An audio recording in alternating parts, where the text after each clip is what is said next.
What's up, guys? I'm EJ here, and we're back this week with another Young Justice episode, recap and review. Today, we're talking about Season 4, Episode 6, Artemis Through the Looking Glass. Joining me are my co-hosts, Kendall, who's been with me every week, and Shamari also joins us this week. This was a big episode. I'll go to Sham first. You've been watching this season. What did you make just initially, just kind of how the season has gone, and this episode in particular, just your overall just view of the show as we stand right now, 6 episodes in? The season has been pretty interesting. I would say it's definitely been interesting. I've enjoyed it. I think it's been very good. But it's definitely been different. I would say. I think the fact that we're going in phases and we're focusing on such a small group of characters for the most part in each phase is very different. I think than the other seasons. While they focused on relatively small groups, it generally just expanded into more and more people throughout the season, and then it morphed into a larger conflict. With this one, it's just small groups. It seems so far, so that's interesting. The first arc was decent. Probably didn't need to be as long as it was, but I thought it was decent. When they were on Mars, so I thought that was cool. The ending was pretty shocking, and I thought this episode was good. This last episode, I've liked this arc better so far, personally. Interesting. And I think just not being on Mars, and the Martian stuff was interesting, but I think the more grounded Earth conflicts are just more interesting. Interesting. Okay. Yeah. So yeah, I've liked this arc much better so far. And I like these characters better. Not that I don't like Miss Martian and Superboy. Their stuff in every season has never really been my cup of tea with Miss Martian and Superboy. I always thought that couple was just, and I'm not all the shit. I'm not into the Shamari's like, I don't want to see the romance, man. Give me the punching, give me the kick and pow. That's what you're that's what you're looking for. Yeah, I'm not big into the shipping culture. I'm not into that scene necessarily. Yeah, I was but gonna say we're about to get canceled off of the Young Justice they get community. canceled. They're all gonna look. Shamari, he talks for himself. For the Miss Martian and Superboy fans, we love y'all. No beef whatsoever. Yeah, but yeah, I was never a big fan of that. So that the whole arc, and those two, in general, are fine. But I don't know, that arc just wasn't for me. And Beast Boy was bugging out, so I don't know what his issue was. I guess maybe we'll find out. I think we got I think we got a little bit of a taste of this in this episode.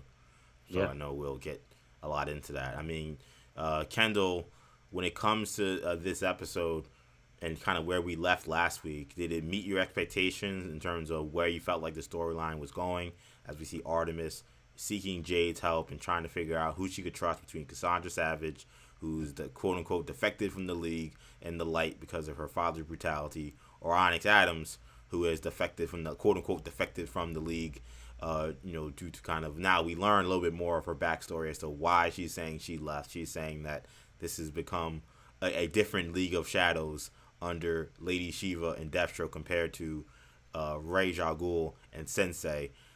Yesterday's League of Shadows is not today's League of Shadows, according to Onyx Adams. What did you make of kind of where things stood, and how they met your expectations for this week? Yeah, I mean, I think this week was a bridge episode, and clearly, we talked about it last week that this may be a 3-episode arc as opposed to the 4 episodes that we had from the last arc, and I think it may be tracking towards maybe next episode we reach a conclusion to this arc. Maybe it ends up being 4 like the other one. But I thought this was a very good episode. I think that, again, it wasn't a whole lot of boxing, as you guys talked about. It wasn't a whole lot of action, but it helped to set the stage for what this next episode is going to be, which seems like that this next episode will have a lot of boxing. We'll have a lot of the punches and the kicks. So, I thought there were a lot of interesting character. There's a lot of interesting character development.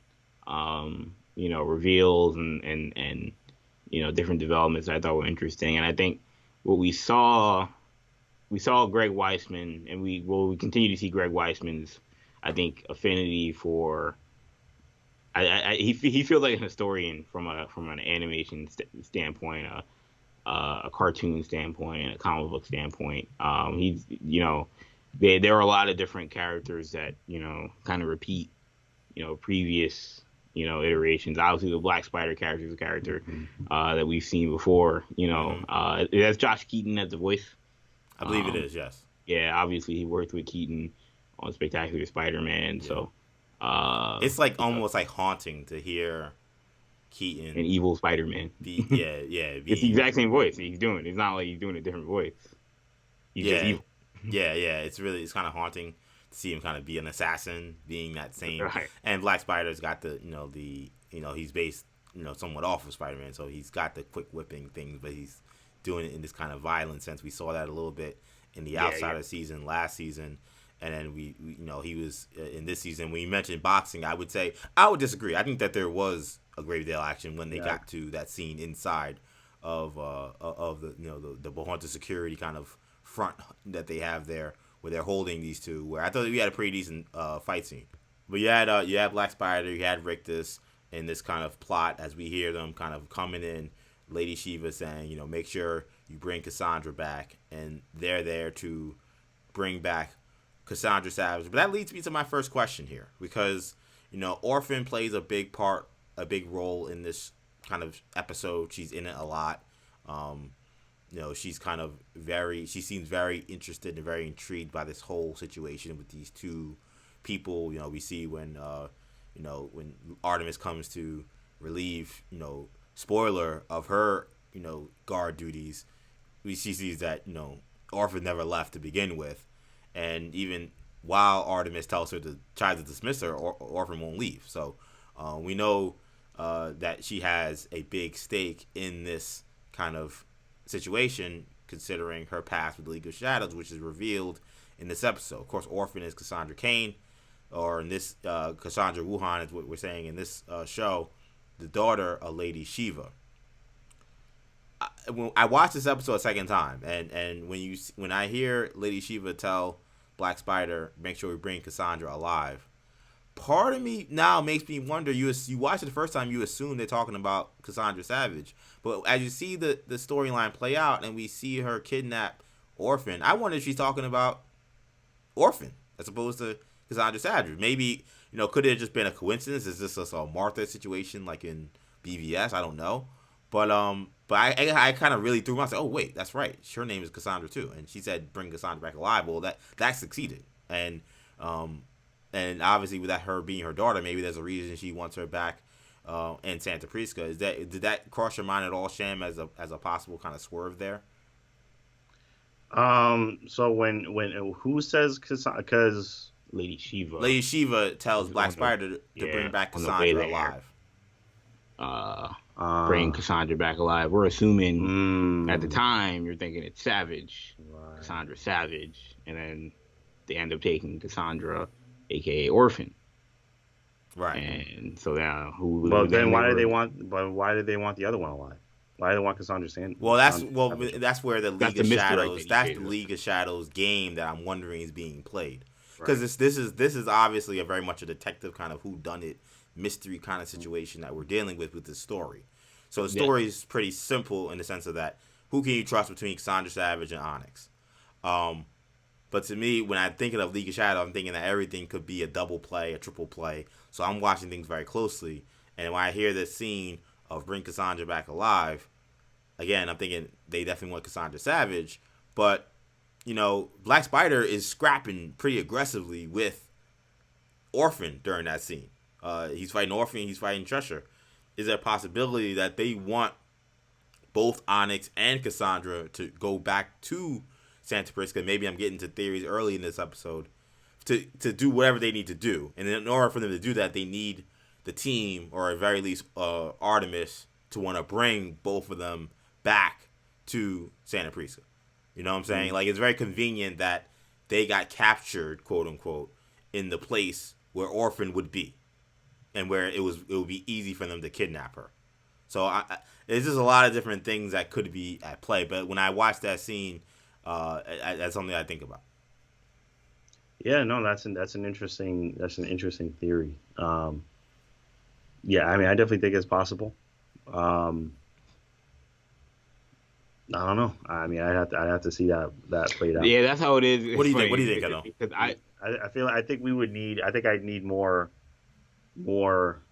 detail.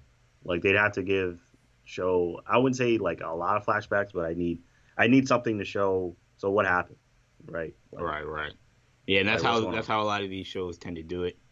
Is they'll flash you back to, kind of filling in the blanks, the missing pieces that we didn't see, to show you how the whole thing played out. I feel like Shamari is like how I was when EJ was giving out his theory on how he thinks Superboy is still alive, and I was like, my same reaction. I was like, I got to see more. I got to see more. I was wondering that too, but I mean, Superman. My thing is like Superman was there, like Superman was right there. Right. EJ's theory, and I'm sure he can explain it, but is that the Legion came in and swooped him out, and that we're gonna see him again with the Legion in the future, or he's gonna come back from the future, in some regard. So interesting. But I would like that. I did not like it when Superboy died. Yeah, that was pretty dark. I was just gonna say, in terms of Orphan, the one thing I'll say about the character is, going back to the idea of Weissman being, a student of the game, is there's a lot of similarities to the Snake Eyes character. Obviously, Shamari, big G.I. Joe fan. They definitely, have her playing the same role, sort of. If you've watched the show G.I. Joe Renegades, it's a similar kind of show, and Snake Eyes plays a similar kind of role in the humor and whatnot of what they've done with Orphan, and then even down to the whole vocal cords being stripped out. That was in a different manner, but a lot of similarities there. And that is true to Cassandra Cain's character. She is also a character that had her vocals taken out by Lady Shiva in the comic books. Which that was, I think, introduced in the 90s, I want to say. Yeah, there was a lot of similarities to the way they did the Snake Guy thing, but yeah, I mean, I think he's clearly somebody who studies this kind of stuff. I mean, I've talked about, the similarities to, different other media, the Shang-Chi story, with the Ten Rings last week, and they've continued to play that out. What's interested me about the whole Artemis and Cheshire dynamic is, I feel what we didn't see. I feel like the earlier seasons definitely sort of, I don't know, maybe I have to rewatch it, but I feel like season 1 and 2 definitely kind of didn't paint Sportsmaster as evil as a light that they could have, and it always kind of felt weird to me, because I'm like, wait, he's a supervillain. There's no way he's this cuddly, father figure. Clearly, I wouldn't think he was cuddly. Obviously, is maybe a stretch, but I didn't see how evil he was. I was like, I don't know, But now that I feel like the series has, aged up a bit. Now I feel like they can. Yeah, it's now on Cartoon Network. They can be a little more lenient with. And when you say evil, because we see him working for the League of Assassins or League of Shadows, we see him, working for the light. You're talking about his fathering aspect. Yeah, exactly. That's a big part of this episode too. Is really kind of diving into the upbringing that Jade and Artemis had living under Crusher. Right. We didn't especially get with that. Their mother in jail. Yeah, we didn't get that in the earlier seasons. Right. There could be some implied stuff, but they couldn't really illustrate it as clearly. Now they can illustrate it a lot clearer, and it becomes a lot. They're obviously not gonna be brutal with it, but it's a lot more evident what was going on. Whereas before, I feel you had to read between the lines. So I think that's been an interesting sort of development in this season. But I really love the Cheshire interrogation scenes. I thought those were really cool. I mean, not a character has been my favorite over the Young Justice, over the life of the series, but I think her in this element is bringing the best out of her, the Jade character. I actually would agree with that. Yeah, you can go ahead, Shan. But I agree. Yeah. I think this is the best. This is the best version. But this is the best version of Cheshire I feel like I've seen. I don't know if you agree with that, Shan. It sounds like you did. I honestly, I've liked Cheshire post season 1. Wow. Okay. I've kind of been a Cheshire. I jumped on the Cheshire bandwagon after season 1. After season 1, Cheshire has been fire in every scene that she's been in. The background to Shamari's phone is a picture of the Cheshire character from Injustice. But nah, it's I think she's been good for a while now. But yeah, I agree with you guys. I do think she's definitely shining here, in this season, in this arc in particular. Not so evil, not so butting heads, constantly with Artemis. Right. It's good to see sort of that. Not so connected with the light and all that stuff. Yeah, and I want to get back to Kendall's talk about the interrogation in a minute. But Sham, what did you kind of make of kind of the picture they paint of this dynamic between Artemis and Jade? I know they've gone over it a bunch over the last 3 seasons, and now we're back in it with this one. But I did feel like this one of all the seasons did the best job of kind of outlining their relationship being one of Artemis, despite kind of maybe they're strained, maybe they're not so close, but Artemis still always having Jade's back if Jade needs it, and how that is not necessarily ever always reciprocated by Jade. It can be at times, but at a lot of times she's also looking out for herself. And I think seeing that play out in the kind of as kids, and then also seeing it play out here, though I think it's kind of a an open-ended question of whether or not she's actually going to help them. We see them go on to Santa Prisca without her, but when she gives her kind of mad as a hatter line, which I think is kind of funny that 2 girls grow up in Gotham, that mad as a hatter would be, of course, a euphemism that they would come up with, considering people know who Mad Hatter is. Again, Kendall talking about the kind of mythology of Young Justice. That's very smart stuff there. But what do you kind of make of how like the show kind of outlined that dynamic? I thought that was pretty. It was pretty kind of stark to see, this kind of relationship really laid out, and I think the most clear way possible this week. Yeah, I mean, I think they're doing a pretty good job. Have they done this I feel like they've done this a few times, honestly. With these characters? Yeah, with these characters. Yeah. Showing Artemis's upbringing and Cheshire's upbringing. But this is the most engaged I've been in one of these storylines. I couldn't, this series has been on for a long time. Even though it's only been 4 seasons, but I really couldn't tell you any specific storylines that they've had. I just know that it's been similar to this. But yeah, this is the most engaged that I've been. It has been, again, it's been a long time. Yeah, it's probably the same. I've rewatched. I mean, I have to rewatch the other ones, but it's probably the same for me. But I honestly can't say for certain. I haven't watched the other seasons too recently. Though I think they did a good job in the other seasons as well. Yeah. So, but I mean, they are doing a good job here. I'm still waiting to see what the payoff will be with regards to that, with regards to these flashbacks and all that. So I guess that remains to be seen. They're showing a lot of Sportsmaster. Is he alive? We don't. He's not. He was not been killed off. I mean, he's not dead for what we know. Now there's a time jump, so again, someone dead that we don't know about. But I feel like that's something we probably. I'm assuming Cheshire or Artemis would have known at this point, and that would have been relayed during one of these conversations. So is it possible he shows up? I actually don't know if I want him to show up, to be honest. I kind of think that I like this, I like the idea that, your trauma is your trauma in the past, and, it doesn't have to always come up for it to be still kind of playing a factor in your life. Like, I don't know if I need him physically there. I think he's kind of metaphorically there every time they're talking to each other. Because their bond is inescapable through that.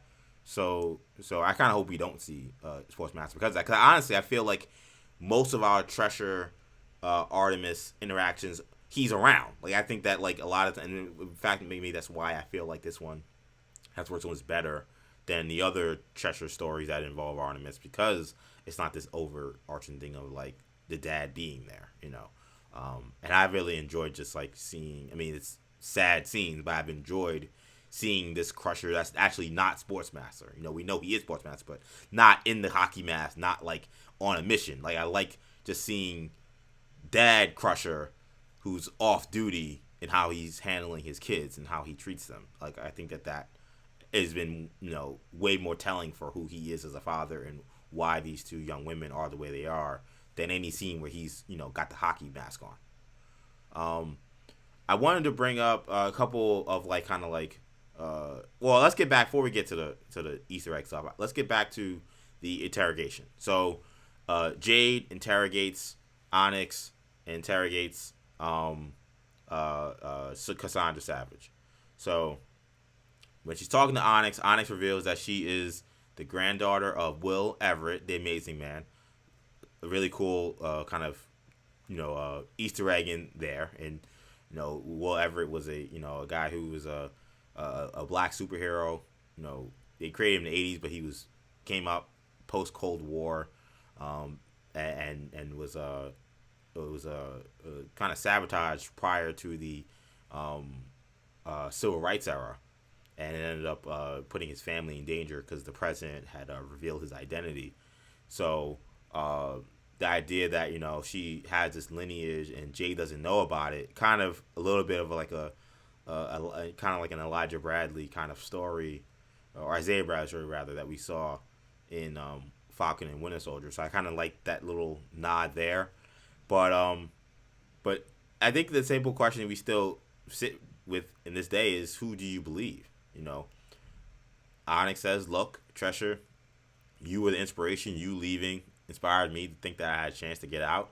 And as I said earlier, that yesterday's League of Shadows is not today's League of Shadows, and these people are crazy, and I can't work with these people, and it's bad.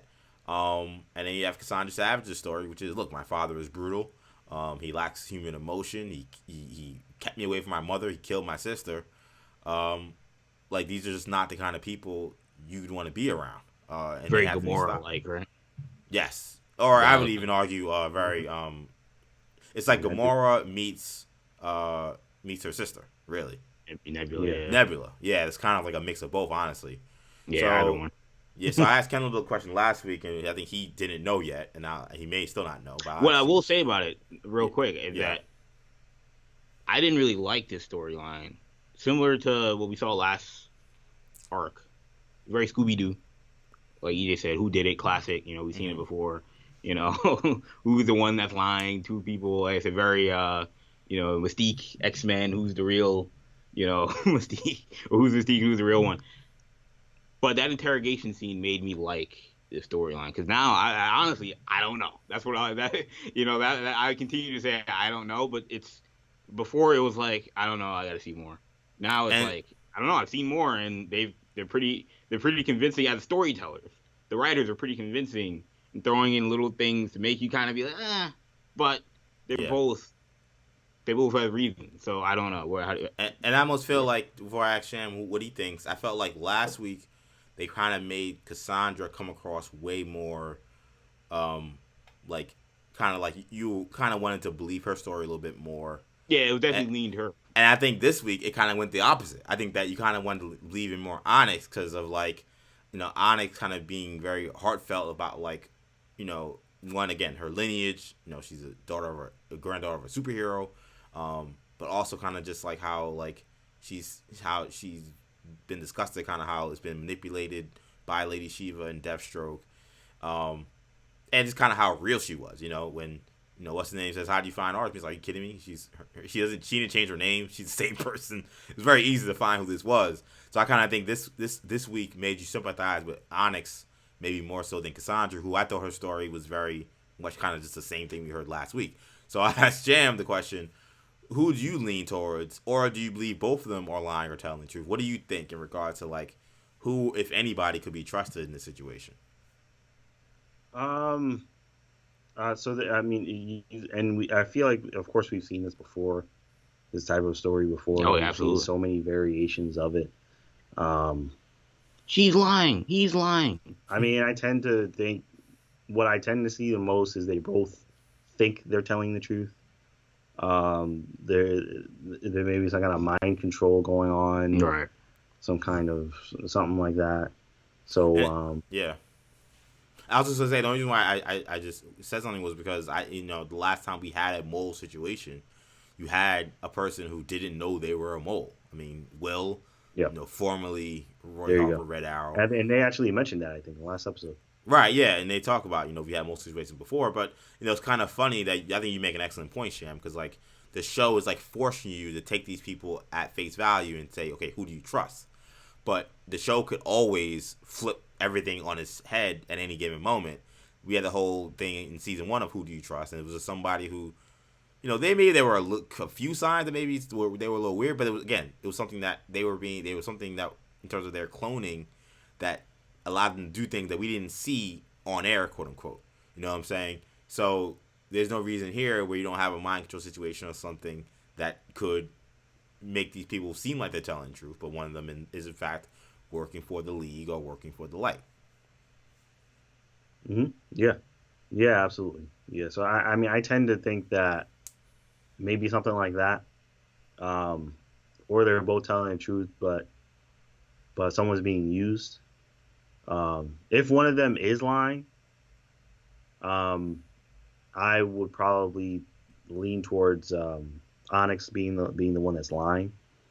I would agree. I think just because she looks more trustworthy, she seems more trustworthy.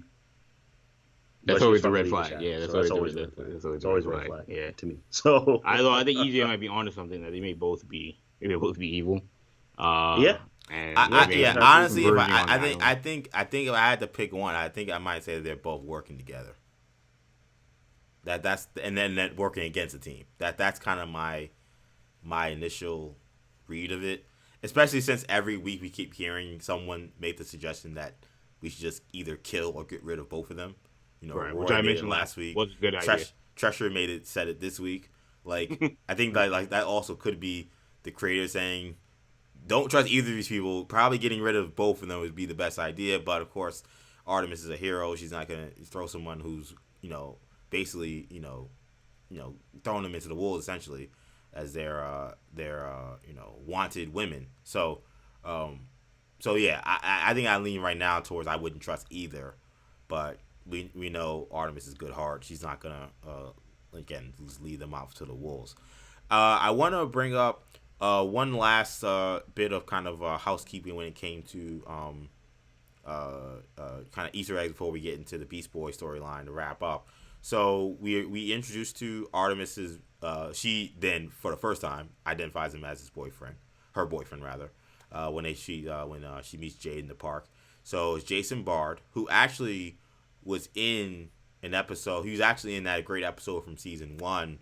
I don't remember the name of it, but the episode where essentially it's like a training session that goes terribly wrong. Yes. Jason Bard is like a military member working for, working in that fight against, the alien invasion. And we meet Jason Bard again here, but except this time in real life. He is a ex-military man who lived in Gotham, moved to Star City. He says that his ex set him up with Artemis. So if you know Jason Bard's backstory from the comics, Jason Bard normally has been like a detective or someone from the GCPD. And at the time, and in the comics, he's dated Barbara Gordon. So he says, my ex set me up with Artemis so she can go out with her ex. We assume Barbara got her with Artemis so that she can get back with Dick. So I thought that was a nice kind of interesting thing there. What did you make of our introduction to Jason? I mean, I thought it was cool. Yeah, I'm not as knowledgeable about with regards to his backstory, so. Mostly just that he's been like a private detective most of the time, or a detective with in Gotham. Okay. But it's just like a little like Easter egg just to have him even in there, and even to kind of talk about how he got to be with Artemis. I thought it was cool. Right. Yeah, I mean, I thought it was cool. I mean, it's nice to see that Artemis is trying to move on with her life. Yeah. I like the life aspects of the show and how they infuse that. You are a big slice of life anime fan. With the no, I'm not. Kendall's lying about that. But yeah, but I do like it in this show. I like it when they insert the life aspects of the characters. I mean, it just makes the world seem more lived in, makes it seem less cartoony, less, less, just it just makes it seem more real. Yeah, and so yeah, again, punchy, kicky. Yeah, exactly. Yeah, just the weak. Right. Yeah. And Artemis mentions that Kendall, or at least Jade mentions, though, it's nice to see that you've been able to move on from. She doesn't say his name, but she knows she's talking about Wally. Yeah, who will be back? You're still holding on to that. I'll tell you what, this was the first episode where I started to think maybe Wally is Wally's the guy that never comes back. I don't know. Maybe this is Earth 16. There's no, they had no obligation. Jason Todd, right? I mean, at this point, Jason Todd will never be back. I don't know. We didn't know Jason Todd was. Well, we didn't know Jason Todd was dead until season 2. So what purpose would that even serve at this point? If Wally came back, what would that do? I mean, he's Wally West. Yeah, I mean, it would do a lot. He's one of the most popular characters on the show. We haven't seen him for 2 seasons. Well, I just feel like there's certain aspects of like these characters living with this like death that I kind of like. Again, maybe it's kind of morbid, but I kind of like that it shapes their viewpoint. It shapes how they've grown up. How they handle Superboy's, I'm gonna say, death, because I'm not sure if I believe in it all. It's shaped by what happened with Wally, and I think that having that there, I for the first time I thought today watching it, I was like, they might not ever bring back Wally West, and I actually might be okay with it. And the Kendall says I'm a mark, basically. You gotta hold down the line. Yeah, no, I mean, again, they're doing a good job. Again, they're really selling it. They're really now. Look, I don't know. I can't say he's ever gonna come back in the sense that I don't know if the series is gonna always last. Obviously hasn't been picked up yet. But assuming he gets a season 5, a season 6, we're praying, man. Save Earth 16. It would just hashtag Save Earth 16. Yeah, it would just seem like it would just put in. At this point, it would seem kind of fan servicey, to be totally honest. Because why is he? But they didn't. It would either seem fan servicey or it would seem like some weird Flash thing where I boomed through time and now I'm back. And the theory at the time was that he got lost in the Speed Force, and it seemed to make sense. We all were like, it seemed kind of roll the eyes, kind of like Superboy. It was like, oh, he'll be back. This isn't the last time we've seen him. And then the show was gone for a long time, so we kind of forgot about it. But now that it's back, I don't know. I'm still dying on the hill. For what it's worth, shout out to Greg Wiseman. For what it's worth, he says that he has, basically 3 seasons planned after this season if they pick up this season. That's how he says how he works. So my thing is, do you think that in one of those seasons, Kendall, that Wally West is definitely back? Yeah, if he doesn't show up in the next 3 potential seasons of Young Justice, then I'll admit that I'm wrong. Clearly, they're the long game that they were not playing. If he's not in the next 2, and the show gets canceled, you'll be like, oh, I know for a fact he was going to be in the last one. I mean, I can't say I know for a fact, but I'll say Greg Weisman wasn't allowed to see his vision. He wasn't allowed. Was not allowed to reveal that I was correct, that the Flash was coming. I will say his character, the Jason character, again, talk about the up in the the maturity. I mean, you don't have a lot of disabled characters like that in cartoons and characters with prosthetic legs. So that was an interesting. I think also showing them in a romantic relationship too. I mean, so many times we see these people almost as not people, and I think that was also important too. Sometimes you have these characters and they're almost like, oh, they're just a person there, but nobody really loves them or anything like that. Like showing a main character, be in a relationship. She first admitted it today, but we saw the prior episode where she was clearly really into this man. Like seeing that person also be loved and be, kind of even Cheshire's kind of flirting with him too. Like I kind of like that aspect of it too. You know what I'm saying? So I agree with that, Kendall. I think that's a totally great point. I wanted to before I move on from this episode and we do our scores. I do want to talk about quickly Beast Boys. It's definitely a descent into depression, right? I mean, that's clearly what's happening here. That's what it seems. Yeah, I mean, that's what it seems. Yeah, I mean, so we see he's at the Outsiders, Wonder Girl. They show up saying, "Hey man, mission's up, we're ready to go." This is April, by the way. The Superboy dies on March 25th, I believe, late March. So we're a little less than a month since that happened, and he's like, "Oh, I'm sorry, I'm really tired. I'm just gonna sleep." And jet lag. Yeah, I'm jet lagged, or javelin lagged is what the word he uses. I think I'm just gonna sleep for a little bit, and Wonder Girl, and then kind of say, "Oh, he's been sleeping for a lot," but they just kind of keep it moving, and we see him, he's watching TV. We see Brion Markov with his plan to open borders to metahumans. It's come to death row moment. You're a metahuman. Come to Markovia. You tired of your presidents not welcoming metahumans, trafficking y'all? Come to Markovia. So that doesn't that of course that's the guy who's a former friend. He doesn't like to see that. Before we even get to hear what Queen Perdita's response was going to be, because they're a neighboring country, he turns the TV off. Of course, that's supposed to be his girl. It definitely don't look like that's his girl. And then he's having tough times watching the Superboy memorial from his phone in his bed. It's all dark in his apartment. I mean, it's sad stuff. I mean, this is sad stuff. I mean, I think it's important, I think this show has made it important to kind of display all kinds of struggle that people go through.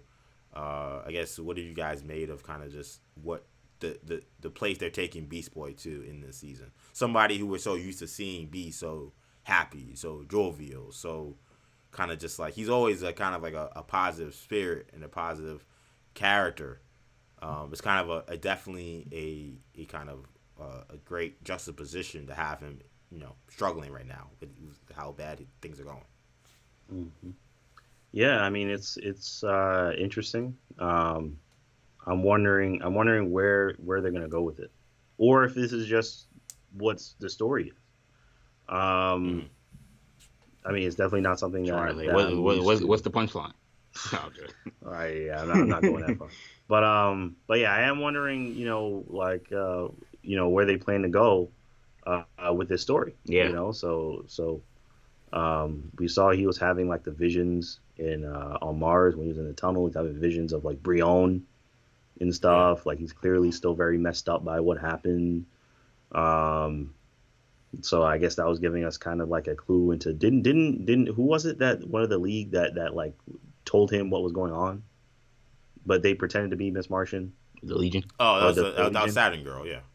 Yeah, Saturn Girl like helped him to like. I was like, the League. They were on Mars. I was like, what? Yeah, I was like, what?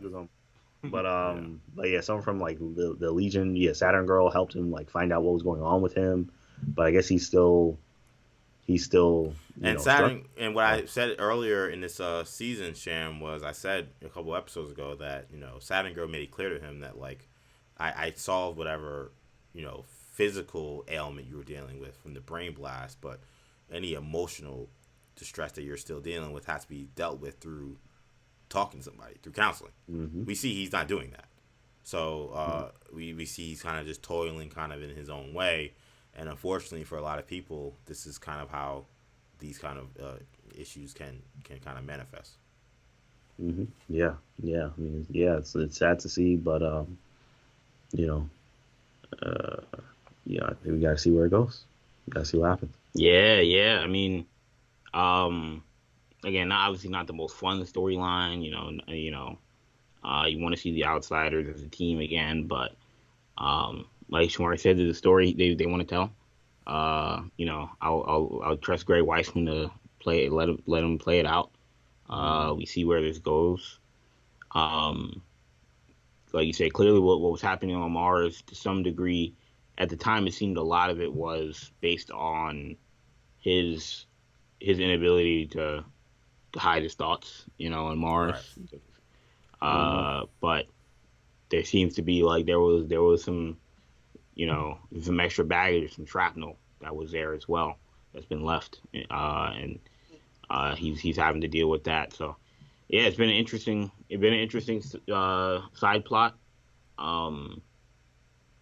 Man, I'm just curious to see how these seasons or these arcs continue to continue on each other, because I assume that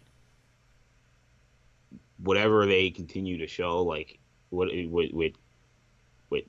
the last arc being with the Martians, and now we're kind of continuing that, obviously with Artemis, but yet Beast Boy, what he experienced is carrying over into this arc. I assume that there will continue to be carryover in each arc. Right. It will be connected. There'll be some connective tissue between each thing, so it doesn't feel so jarring or so like. And that's a really good point, because we mentioned in the last episode how Artemis having to kind of deal, like, she learns of Connor's death in that episode. We continue with her story, but like that is kind of in the background of the story, is her coping with the death of someone who's like family to her. And this episode kind of continues that by having Beast Boy be the B plot, even though he's not doing a lot. Like, it still once again brings Connor's death back as the backdrop to everything. And I actually thought that this worked very well for this episode. I thought this episode was like the stuff involving Artemis was like really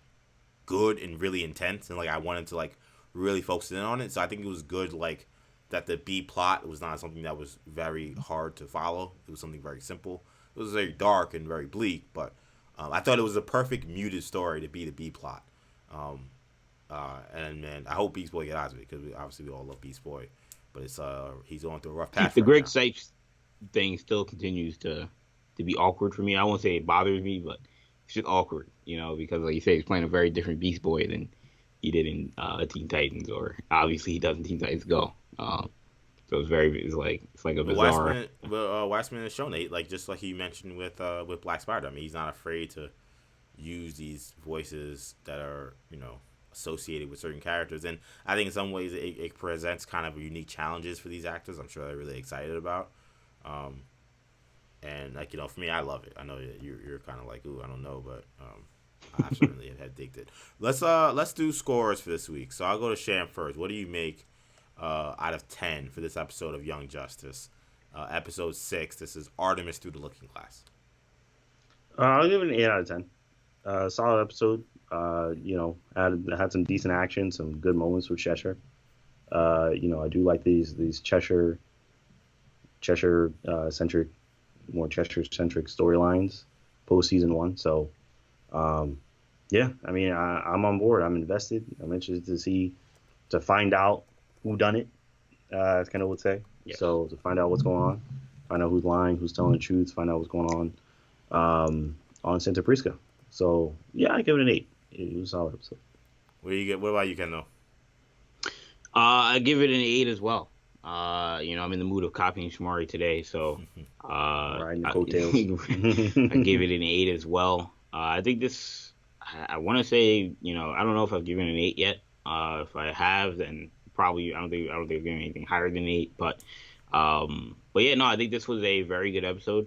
I think that like Shamari mentioned, the whodunit aspect of it, whoever done it, I'm sure they would have gotten away with it had it not been for the meddling kids of the Young Justice. Okay.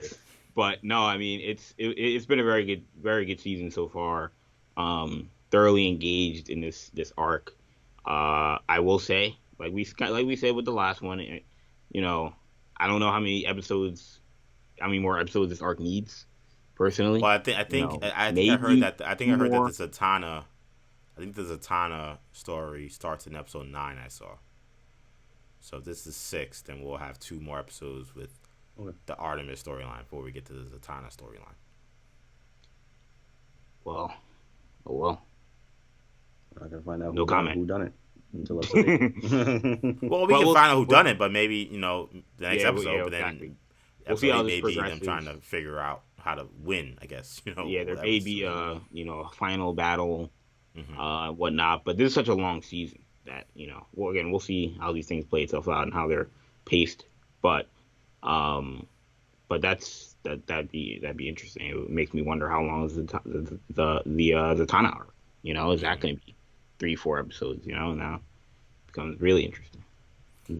Yeah, I think for me, I'm gonna go a tick up and go 8.5. I really enjoyed this episode. I don't think this episode really had almost any weaknesses. I think that, again, I thought that this was probably my favorite kind of portrayal of Cheshire. And it's funny because I'd been watching the kind of older episodes of Young Justice, especially. I know the last arc they gave you kind of like a watch list to watch for the season. So there are a couple of Cheshire episodes in there. And I feel like this Cheshire, this kind of story they're telling with her is by far the best. Obviously, is the most deep they're going with it, but still, I've enjoyed it a bit. So the action, I thought that the action sequence I thought was really cool. But I think it's kind of just an appetizer to what we'll get when we get to Santa Prisca. I think we'll probably see Lady Shiva and obviously Deathstroke. I think we'll also perhaps maybe see Jason Todd and Talia al Ghul too. And Sensei, especially when we heard Sensei brought up in this episode. So I don't think we've seen the last of them either. But this episode was dope. I liked Orphan's kind of role in this episode. I'm kind of sad that we won't have any more of the Bat characters. You know, if Artemis is right, he's saying she told him to leave the Bats at home. I guess we won't see any more Spoiler or Robin or anyone to help the situation, but. This episode was good, and then I think the portrayal of Beast Boy's depression I think was very real. You know, if you've had depression or you dealt with people who've had depression, I think seeing them kind of go through kind of the symptoms that you see Beast Boy experience, I think is very real. So shout out to the team, man. I think this was a really great episode. I'm really liking the season so far. I think this was one of the better episodes of the season, and we'll be staying locked in on Young Justice for the entire season here, season 4. Thank you guys for checking out this recap of episode 6, Artemis Through the Looking Glass. Of course, if you like this episode recap, make sure you subscribe to the channel and check us out every week. We'll be doing episode recaps throughout. Of course, also make sure if you like this video, give us a like and give us a comment on what you thought in the episode. And once again, make sure you subscribe to the channel, New Generation Media, so you can get these notifications for when you receive these videos out every week. That'll do it for now. Thank you guys again for checking us out. For Shamari, for Kendall, I'm EJ. Take it easy, guys. Peace.